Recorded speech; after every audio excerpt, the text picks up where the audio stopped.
शान अवध की कुछ ऐसी तस्वीरें, कहीं खूबसूरत इमारतें तो कहीं जंजर दीवारें।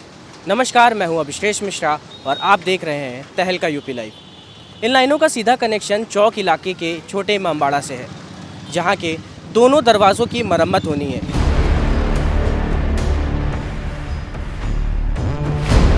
इसकी याचिका मोहम्मद हैदर ने 7 जनवरी को हाई कोर्ट में दाखिल की थी। कोर्ट के आदेश के बाद एएसआई और प्रशासन दोनों में तेजी दिखाई दे रही है। वहीं 15 जनवरी को यहां पर अवैध अतिक्रमण हटाकर इसकी मरम्मत की शुरुआत की जानी है। यहां पर हम लोकल दुकानदारों से भी बात करेंगे और साथ ही आपको ये बताने का प्रयास करेंगे कि इससे इन लोगों को क्या समस्या आने वाली है। सबसे पहले आप अपना नाम बता दीजिए। मुस्तफ़ीज़। क्या नोटिस आई है, क्या जानकारी है आपको? नोटिस ये आया कि साफ़ सफाई होगी यहाँ पे, और ये गेट की दोनों गेटों की मरम्मत होगी और जो अतिक्रमण है वो पूरा हट जाएगा यहाँ से। तो इसकी कब तक डेट बताई गई है आपको? इसकी 15 तारीख की डेट है। यानी कल की डेट तक बताई गई है। इससे पहले भी यहाँ की मरम्मत हो चुकी है? जी, इस साइड की मरम्मत हो चुकी है, इमामबाड़े के गेट की साइड वाली। आप देख पा रहे हैं हमारे पीछे ये जो आपको ऊपर की रेलिंग दिखाई दे रही है, ये रेलिंग कुछ समय पहले 2014 या 13 के आसपास इसकी मरम्मत हो चुकी है। इसी के साइड, इसके जस्ट अपोजिट साइड एक और इसी तरह की रेलिंग है जो तैयार होने की है। जैसे कि आप देख पा रहे हैं कि इस साइड की रेलिंग अलग थी और उस साइड की रेलिंग मरम्मत मांग रही है। कुछ और लोग भी मौजूद हैं, हम उनसे भी बात करते हैं। आइए, आपका सबसे पहले आप अपना नाम बता दीजिए। मेरा नाम शहजाद है। यहाँ पर नोटिस आई हुई है, क्या कहेंगे इसके लिए? भाई मेरा यही कहना है भाई, यहाँ से जितने भी काउंटर ये सब हटाए गए हैं, सरकार का यही है भाई यहाँ से सब कुछ हटा दो।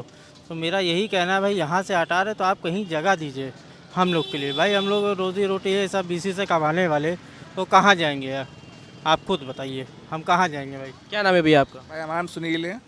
क्या कहना चाहेंगे आप? हम भी यही कहना चाहेंगे भाई, सरकार से यही निवेदन है कि भाई हम लोग भी रोजी रोटी के लिए नया काउंटर डाले हैं, इसके लिए भी हमें जो काउंटर हटाया जा रहा है, सरकार से निवेदन है कि हमें भी कहीं शॉप दी जाए या कहीं जगह दी जाए कि जहाँ पे हम भी अपनी रोजी रोटी का काम। हटाने में तो आपको कोई दिक्कत नहीं है ना? नहीं, हटाने में कोई दिक्कत नहीं, लेकिन हमें भी उसकी जगह दी जाए तो जहाँ पे भी हम अपना काम कर सकें। ये पीछे जो दरवाज़ा आप देख रहे हैं वो छोटे इमामबाड़े का ही दरवाज़ा है और इसी की मरम्मत के लिए एएसआई और हुसैनाबाद ट्रस्ट ने तेज़ी दिखाई है। जिस तरीके से आप देख सकते हैं कि इसमें एक दरार पड़ी हुई है। ऐसी ही कुछ दरारें हमें रूमी गेट में भी देखने को मिली थी, लेकिन उसकी मरम्मत के बाद उसकी सुंदरता कुछ अलग ही नज़र आई थी। हमारे साथ मौजूद है मोहम्मद हैदर जी। हम डायरेक्ट इनसे बात करते हैं, इनसे पूछते हैं कि क्या याचिका में था।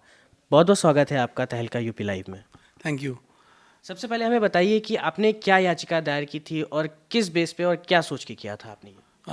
ये याचिका हमने वर्ष 2013 में दाखिल की थी और जो लखनऊ की सांस्कृतिक विरासत है, जिसमें भारतीय पुरातत्व सर्वे के अंदर जो 60 मॉन्यूमेंट्स आते हैं, उनके प्रॉपर रखरखाव, जीर्णोद्धार और उनके अंदर और आसपास जो भी अतिक्रमण है उसको हटाने के लिए, अवैध निर्माणों को रोकने के लिए ये पीआईएल की थी। और 2013 से लेके अब तक कई दर्जन ऑर्डर इसमें पास हो चुके हैं। इन ऑर्डर्स के क्रम में लखनऊ का हजरतगंज का जो सिब्तैनाबाद इमामबाड़ा है वो पूरी तरह से रिस्टोर होकर अपने ओरिजिनल फॉर्म में वापस आ चुका है। और जो छोटे इमामबाड़े का अभी जो इशू है, इसके बारे में हमने माननीय उच्च न्यायालय को अवगत कराने के लिए एक एप्लीकेशन फाइल की थी। इस एप्लीकेशन में हमने जो इसके ईस्टर्न और वेस्टर्न गेट हैं जो लगातार जीर्ण शीर्ण हो रहे हैं और पूरी तरह से अतिक्रमण से ढके हुए हैं, उनके रखरखाव और जीर्णोद्धार के लिए रिक्वेस्ट की थी।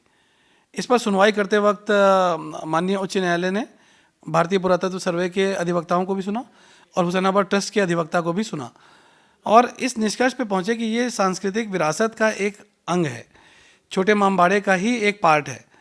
तो यदि एक छोटे इमामबाड़े का ही पार्ट है और जिसके लिए करोड़ों रुपए की आय हुसैनाबाद ट्रस्ट हर साल कमाता है टिकट लगाकर, तो हुसैनाबाद ट्रस्ट की भी कहीं ना कहीं जिम्मेदारी बनती है इस मॉन्यूमेंट को रिपेयर और रिनोवेट करने की, जैसा कि देश के अन्य प्रांतों में अन्य सांस्कृतिक विरासतों के साथ होता है। बहुत बहुत शुक्रिया आपका, thank you so much sir आपका। आपने देखा, हमने बात करी। इसके बाद अब देखना ये होगा कि किस तरीके से कोर्ट के आदेश के बाद इस कार्य में कितनी तेज़ी आती है।